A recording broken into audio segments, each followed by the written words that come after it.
Bonjour, c'est Gilles sur boursicoté.com. Voici l'analyse technique Forex et matières premières pour cette séance du mercredi 14 mai 2014. Et nous commençons cette analyse avec la paire de devises euro-dollar. Donc on attendait ici un rebond technique à partir de cette zone de point bas. Donc le rebond technique, on ne peut pas dire qu'il soit réellement intervenu. On est à peine revenu ici valider cette zone des 1,3720 qui était précédemment un support comme zone de résistance. Donc pour l'instant, neutralisation de la dynamique. On a des divergences qui commencent à apparaître un peu partout, donc sur tous les indicateurs. On parle du stochastique, on parle ici du RSI et bien entendu du MACD.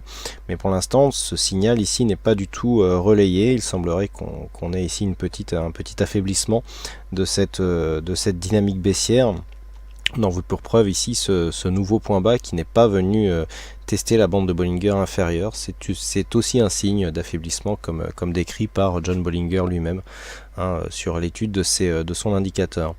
Donc pour l'instant, même sans signal, nous pouvons dire que il y a au moins une phase d'affaiblissement. On a une perte de dynamique. La première jambe baissière ici est beaucoup plus ample que la deuxième. Le rebond technique est donc toujours attendu. Il serait invalidé si les cours venaient casser ici cette zone des 1,3680 pour pourquoi pas une troisième jambe de baisse. Tant que cette zone ici de point bas est une zone de point bas significative. Quand je veux dire significative, c'est bien entendu le point bas de la dynamique. Eh bien, nous avons des retracements de Fibonacci qui s'inscrivent comme tels avec une zone des 23,6% à 1,3761. Donc tant que l'on ne revient pas ici sur cette zone, eh bien il n'y a pas de rebond technique, puisqu'il faudrait vraiment ici revenir sur celle-ci avant de valider le début d'un rebond. Si la cassure de cette zone intervenait, eh bien nous aurions 1,3805 comme objectif de rebond, puisqu'il s'agit du retracement des 38,2%. Mais que pour l'instant, il n'y a aucun signal en route, donc il faut attendre, et bien entendu, sur une baisse donc qui provoquerait une cassure de cette zone des 1,3689. Bon, déjà on aurait une invalidation des tracés de Fibonacci, et si les cours venaient casser ici 1,3680, eh bien il y aurait aussi invalidation du possible rebond technique qui pour l'instant ne s'est toujours pas développé. Sur le dollar yen, nous avons là aussi un retournement de tendance, puisqu'après avoir marqué ici un biais haussier, nous avions défini un objectif ici à 102,70 et puis les cours se sont retournés. On est venu casser ici d'une manière relativement forte la moyenne mobile 20 exponentielle pour reprendre une direction baissière. Donc là, par rapport à ce que nous avions tracé précédemment, je vous rappelle que nous étions ici sur ce support qui matérialise, je dirais, une évolution neutre, voire légèrement haussière. La dynamique est vraiment très très faible, donc on ne peut pas parler de tendance. C'est toujours cette zone ici qui fera office de test avant une éventuelle cassure ici de cette zone des 101.33. Une rupture de cette zone des 101.33 nous donnerait là un signal baissier un peu plus dynamique. Donc pour l'instant on neutralise, on est toujours dans une évolution en range court moyen terme. Les zones donc de cassure qui pourraient nous donner des signaux un peu plus directionnels sont à la hausse la zone des 102.71. Et donc à la baisse, comme je viens de vous l'indiquer, la zone des 101.33 yens pour un dollar.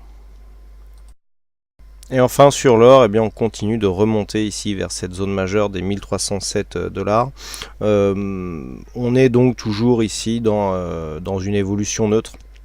Donc entre 1278 et 1307, 1306 dollars l'once. Pas de grandes nouveautés aujourd'hui. On a eu un petit mouvement de hausse ici en début de séance. C'est en train de se calmer ici dans la deuxième partie. Donc on a l'air de se stabiliser ici dans cette zone, dans cette zone de range supérieure.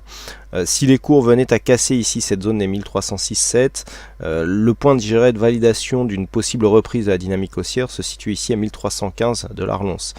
Tant que nous restons ici en dessous, il peut toujours s'agir, comme nous l'avons eu précédemment, d'une fausse sortie. Donc il faut attendre ici une confirmation pour avoir la cassure ici d'une précédente zone de point haut. Donc pour le moment, l'or reste dans un biais court moyen terme relativement neutre. Je vous rappelle que sur une cassure ici de cette zone, l'objectif sera la zone ici des 1330 $ l'once. Par contre ici sur une rupture de cette zone des 1278, l'or pourrait à moyen terme aller chercher la zone des 1233 $ l'once. Voilà ce que nous pouvons dire sur ces analyses techniques Forex et matières premières. Il ne me reste plus qu'à vous souhaiter à toutes et à tous une bonne soirée, bonne chance dans vos prochains trades, et on se donne rendez-vous dès demain pour d'autres analyses techniques en vidéo. Bonsoir à tous.